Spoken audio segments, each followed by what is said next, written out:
Hello, everyone. It's Dr. Manjiri Nadkarni. It's another Wellness Wednesday. So, today we are going to talk about food and mood, especially something like feeling low, feeling blue, depressed mood.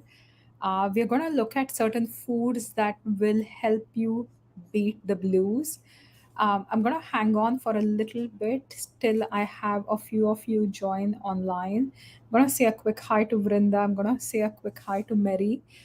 Thanks for joining me live. If you have any questions at any point of time, please feel free to post those in the comments, and I'll be more than happy to answer those questions for you. I'm just making sure all the tech is good to go. Perfect. So today we are going to discuss all about food and mood, especially low mood or feeling depressed, right? So the number one thing I wanted to talk about was that food definitely impacts your mood. So if you are feeling low a lot, if you are feeling depressed, if you have a hard time getting out of bed, if you are tired, if you feel mentally overwhelmed, if the slightest change or the slightest thing throws you off, right? That has to do with your mood and that has to do with your food. So it is a big myth that, you have to look at your serotonin, which is your neurotransmitter. You have to look at your, neurotransmitters, but not look at the food. So that's a big myth. Everything that you put in your body, everything that you put in your mouth is going to impact how you feel. Whether you feel fantastic, whether you have tons of energy, or whether you have really low energy, right? So it's always a good time to look at food. Now, from an Ayurvedic aspect, there are three different categories of food, and this is not something modern nutrition or modern medicine talks about, right? So, when we talk about the three different categories of food, we are talking about foods, especially that impact your mind. We're looking at sattvic foods. So, the word sattva means clarity or truth, right? So, sat literally means that which exists or the truth, and certain foods will promote clarity in your mind. They're not going to bog you down. They are called as sattvic foods. And if you are somebody who's familiar with yoga, then you know that a lot of the times, you are put on a sattvic diet when you start intensifying your yogic practices, right? So that's the number one category, which is the sattvic food. The second food is called the rajasic food, right? So rajasic foods are foods that will stimulate you, that will incite passion, that will cut through lethargy but make you like charged. So an example is, anything that's stimulating, like spices, for example, can be rajasic. They will put you in action, right? So if you have like a lot of sharp cayenne pepper, for example, it will have all your secretions running. If you taste a hot chili, and that incites heat, but that will also trigger, and cut you out of that inertia. So that's the second kind, which is known as the rajasic foods, right? So they have a tendency to stimulate the mind. And the third kind of food is called tamasic foods. So foods that will create inertia, foods that will trigger you to, feel mentally bogged down, foods that are stale, foods that are fermented as well, right? So a lot of fermented foods, like pickled foods, pickled eggs, right? Foods that have been kept in the refrigerator for a long time. So those are foods that lose their vibration, they will lose the prana, and that is how they can make you mentally bogged down, right? Now, when we are looking depression, it can definitely be a case of low serotonin. So you are not producing enough serotonin, which is your feel good hormone. And there could be certain issues with your gut as well, because 90% of the serotonin is going to be made in your gut. And if you are someone who's struggling with mood, if you're struggling with memory, if you're constantly stressed, if you feel like, exhausted, not wanting to get out of bed, especially like your mental health wise, you're feeling just really low, take a look at your food, right? So that's the one urge I have for you. So the number one thing we discussed was how, food impacts your minds. We discussed the three categories of food: sattvic, rajasic, tamasic. Then there are three main causes of the low mood, right? So if you are having too much of these tamasic foods, if you are having too much of the foods that are fermented, that are stale, that are refrigerated, old foods, you are going to feel bogged down because they don't have any nutrition. By nature, they are very tamasic. They're going to create that inertia. They will make you feel bogged down, right? Second is a lot of the processed foods or heavy foods. Another example I can give you is, if you have a big burger, right? If you have like a big burger with like lots of cheese and the processed bun beef, you just feel like sitting and doing nothing, right? Imagine a diet which is full of a milkshake, burger with fries, so it's extremely heavy. So too much heaviness in your diet, if you're having foods that you're not digesting, they just sit heavy, that will also cause you, they can be considered tamasic foods that will make you bogged down mentally. If you're eating too much processed foods, if you're not having enough fresh foods in your diet, if you're not having enough foods that have the vibrational nature in them, right? If you're not having foods that have prana in them, you will feel mentally bogged down. That is the second cause. And the third cause is incompatible foods or food sensitivities. If you are eating certain foods that you are reacting to, for example, if you eat a lot of gluten or even wheat or dairy or soy, and if it is not compatible to your body, then you are sensitive to it, it will play with your mood. It will create a depressed mood. It will create brain fog. An example here I can give you is, a few years ago I did muscle testing for food sensitivities for a 16-year-old boy, and he was really depressed. He had dropped out of school at that point of time because he just couldn't cope. He didn't want to go anywhere, meet anyone. He was feeling really low, and he was on antidepressants. So it's not that he was not being medicated, but the medicines were not helping him much, right? So that is the reason his mom got him to me, so we could figure out his diet, we could figure out his nutrition, and in a bit that something would help him, right? So we did the diet, we did muscle testing, we identified a few things in his diet. He was not having fresh foods, he was having a lot of processed foods, and he was in fact intolerant to both gluten and dairy. And we decided to take it completely out of his diet. So we did that for 3 months, and the 3 months that he tried the diet, he felt fantastic. He started going back to school when he had dropped out of school, so he started back on his track. He was meeting his friends and he was feeling really wonderful. Unfortunately, he could not keep up with the diet, and then the mood changed again, right? But if you keep up with your diet, if you identify the foods that are bothering you, that are working against you, and if you take those out of diet, I can almost promise you will start feeling better, right? So now comes to the main topic. What are the 10 foods that are going to help you beat the blues, right?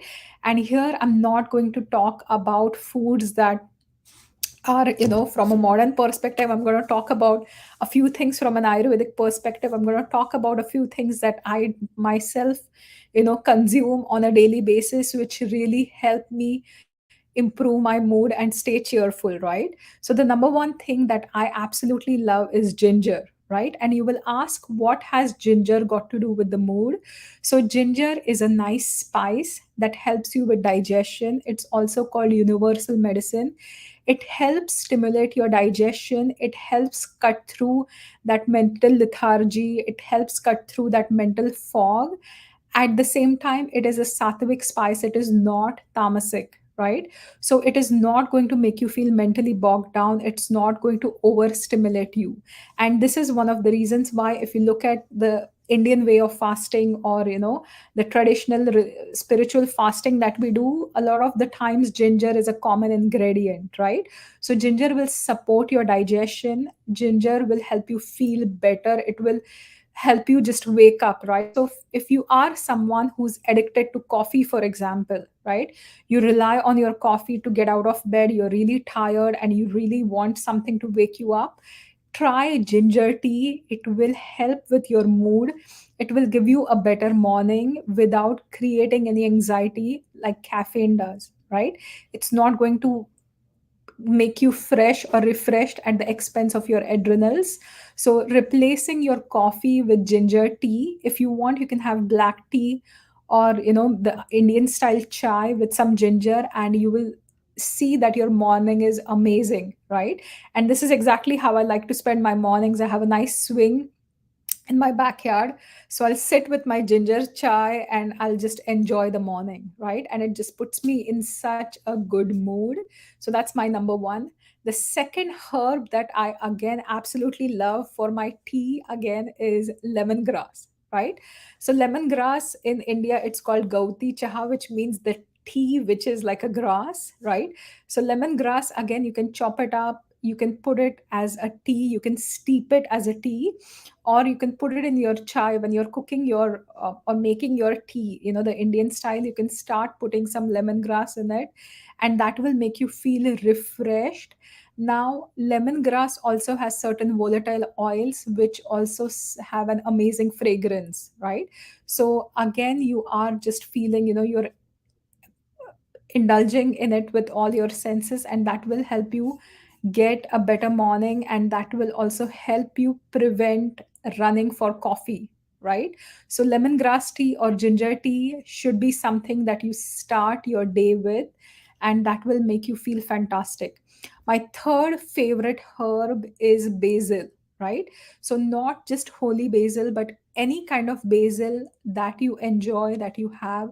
You can go for the Italian basil, you can go for boxwood basil. I have like about 3 4 varieties of basil growing in my garden. Thai basil is fantastic as well. So these are that will refresh you, that will put you in a better mood, especially holy basil. If you have tried holy basil, which is Osmum sanctum. It is an Indian variety of basil that really helps with anxiety and also helps uplift your mood. So, holy basil tea to start your morning is another fantastic choice. If you don't have holy basil, you can start your day by using any fresh basil, and you can put it on your breakfast, you can put it on your salad. If you are making like a toast, you can put some leaves of basil on your toast, and that will give you a fantastic mood in the morning, right? So the fourth thing that I really like is almonds. So the first thing that you eat when you wake up, right? I usually love to soak some almonds the night before and peel them and chew them and eat them in the morning. And almonds are really nourishing to all the body tissues from an Ayurvedic perspective. They also build up your vital essence, and taking the skins off makes it easy to digest. Almonds will increase your physical as well as mental strength.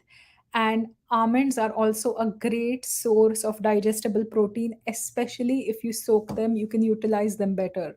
So, having 6 to 8 soaked almonds are, in your morning as soon as you wake up would be a fantastic way to put you in a better mood and start your day. And after that, you can start drinking coffee or something. So, Green Thumb is asking me how much time does it see to notice a difference once these foods are implemented? A few days, a few weeks, maybe, right? You also have to see what else is going on with you, or how low are you feeling, right? And if you're feeling extremely low, then maybe it's time to sit down with someone and look at your diet. But if you're feeling slightly low and you need a boost, definitely in a few days you may start noticing the difference. But overall, you will start feeling better once you add in these foods that I'm talking about, right? So almonds, rather than eating peanut butter, rather than eating cashews in the morning, for your protein, or yogurt for your protein, soaked almonds are fantastic source of protein, and they are going to nourish all your tissues without clogging any of the body channels. So almonds would be fantastic. The fifth one is dried fruit, right? So often people shun away dried fruit because it has too much sugar. But do you know that you can also soak the dried fruit to make it easily digestible? If you're talking about dates or apricots or figs, they can also help build up your adrenals or stress glands. They have good amounts of carbs. They also provide your brain the necessary glucose, and they also help boost your serotonin immediately, right? So if you feel slump throughout the day, if you're feeling tired, or mentally if you feel bogged down, or you just feel really low, what you can do is, instead of packing some kind of pretzels for your snack, you can start packing some dates or figs as a snack, and that will really help boost your mood and help you feel much brighter, right? If you're someone who has blood sugar related issues, especially high blood sugar, make sure you're adding protein along with, these like dried fruits.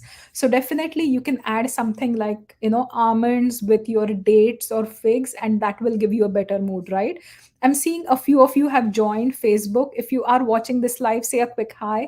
If you are watching this as a replay, you can still say a quick hi. We are talking about top 10 foods that will help you beat the blues, that will help you put you in a better mood.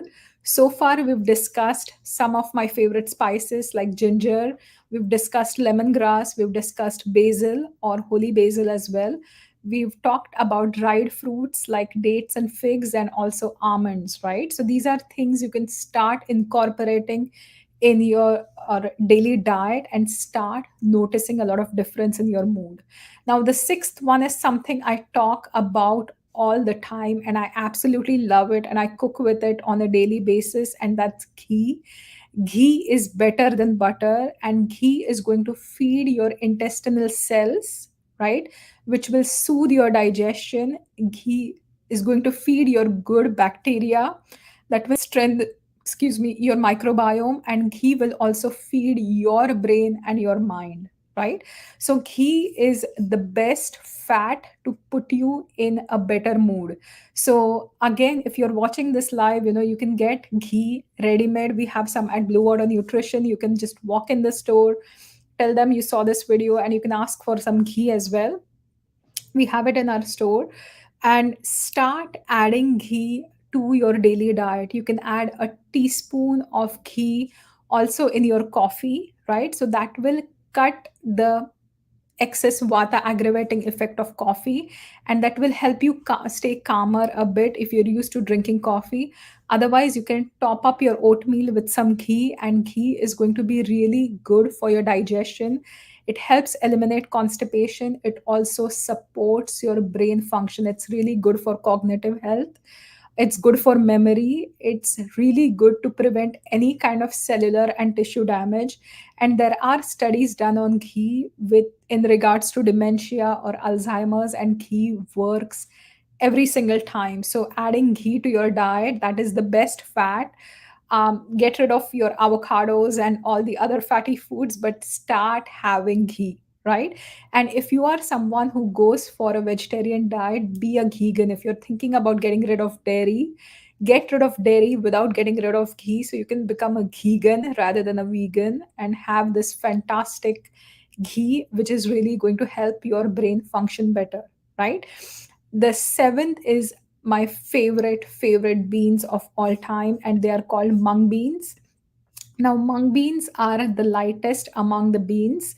If you are looking at adding different beans and to your diet, chickpeas are heavy, kidney beans are heavy, they make you feel bogged down, but mung beans are going to give you good amounts of protein. At the same time, they're going to be digested easily, and they're not vata aggravating. They're not going to stimulate you, they're not going to sedate you, they're going to help promote clarity. And mung beans are some of the beans that you can eat on a daily basis, right?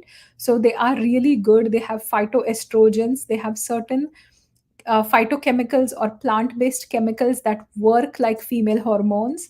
So if you are someone who's struggling with waning hormones, if you're in the perimenopausal age or the menopausal age, mung beans should be your best friend.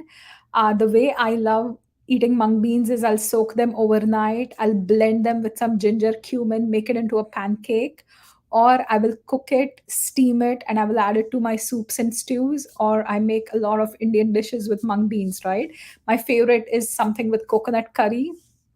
Mung beans, again, number seven, fantastic foods, lower your inflammation. They will give you good amounts of protein, and they will really help you feel clearer in your brain and your mind. Number 8 are different kinds of berries. So if you're looking at blueberries, mulberries, raspberries, even amla berries are again amazing. So they are packed with antioxidants, right? So if you are indulging in a lot of fruit right now because it's the summer season, make sure you eat tons of fresh berries, blueberries, raspberries, strawberries. You can get some amla berries in the Indian grocery store as well. They're still being like available at Bazaar 365, so you can have those. And these berries are packed with antioxidants that will keep your brain functioning amazing, and that will also help you enhance your mood. Berries are also really rich in vitamin C. All kinds of berries have rich amounts of vitamin C, and they will help activate your brain pathways as well, right? So that's something you have to do is, eat more berries. The ninth one is leafy greens, right? So if you are eating raw salads, I would minimize those, but eat cooked leafy greens. You can have Swiss chard, you can have spinach, you can have collards. I'm growing a lot of red and green amaranth myself this year. I'm growing some Malabar spinach, and all leafy greens have magnesium. This magnesium is going to boost your serotonin levels, and it will help you have a better mood, right? So rather than eating raw salads, I would advise you to have some cooked greens, leafy greens. Incorporate leafy greens daily in your diet, and you will see that your mood is better in a few weeks. That was the ninth one. And the 10th one is something that everyone loves, right? So chocolate, you cannot talk about mood without talking about chocolate, right?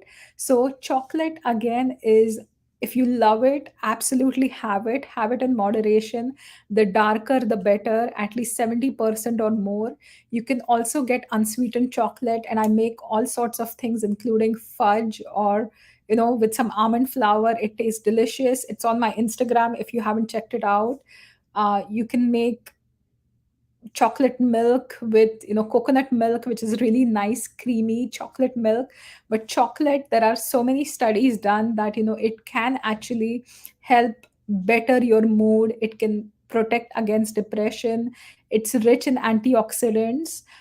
But make sure that you don't have sugary chocolates or milk chocolates, right? If you add too much refined sugar, you're going to negate all the good effects of chocolate, and refined sugar is going to negatively impact your brain health. So make sure you choose dark chocolate or unsweetened cocoa powder. Always buy good quality cocoa powder, and that will keep you in a better mood. So having a square or two of dark chocolate is something definitely you can have for enhancing your mood.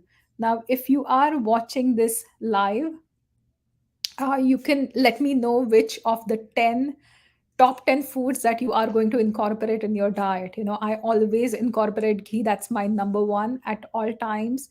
Leafy greens are again my favorite things. So these are all my favorite things that I've talked about. I'm going to take a few questions. So Divyanshu is saying, hi ma'am, I'm also a BMS student. We grow together with Ayurveda 100%, and we should support people develop themselves, understand themselves, and grow healthier with Ayurveda. So definitely, that's my uh, motto right now. That's the one thing I'm really passionate about. So Sean is asking, I'm wondering about different qualities of ghee. The kind I buy is much creamier and buttery than the store bought, which has a different kind of grainy texture. So typically, ghee should have a little bit of a grainy texture. That's normal.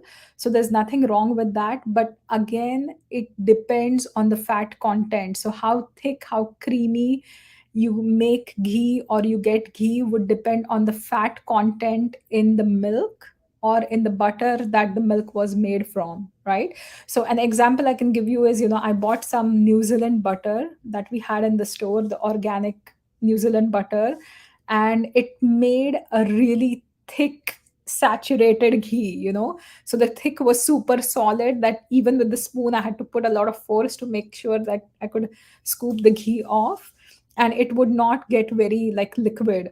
The one that I really like is Organic Meadows is the brand. of organic butter that I use, and always buy the cultured butter, and that's easier to make into ghee, right? Because it's already been cultured. So it's going to be lighter to digest, easier to digest. If you make ghee with very thick butter which has lots of fat content, it will be thicker. So that's why you're getting the different textures. I have experimented with different kinds of ghees, and Organic Meadows by far is my favorite. I've also tried Kerry Gold, which I know we can't get it in Canada. We can get it over from the States. And I really like the consistency of the Kerry Gold Irish butter, but that was cultured as well. In India, typically it's the A2 butter and the A2 ghee that you can get, which is a different kind of casein, which is again not as thick as Canadian or New Zealand kind of butters. So I hope this is going to help you feel better, feel really good. I know the number of cases of depression are increasing, especially with the pandemic, right? We are out of the pandemic, not quite out. There is so much stress, so much anxiety, so much mental health related problems. So if you start incorporating these foods, it will really help you achieve a better mood, and you will be more able to take care of yourself, right? So if you know someone that can be helped by this video, if you know someone who's really struggling with mood, please make sure you share this video with them. You can share this video privately by clicking the link. You don't have to tag them if you're not comfortable or they are not comfortable. If you have other friends, please tag them so they can watch this video as well.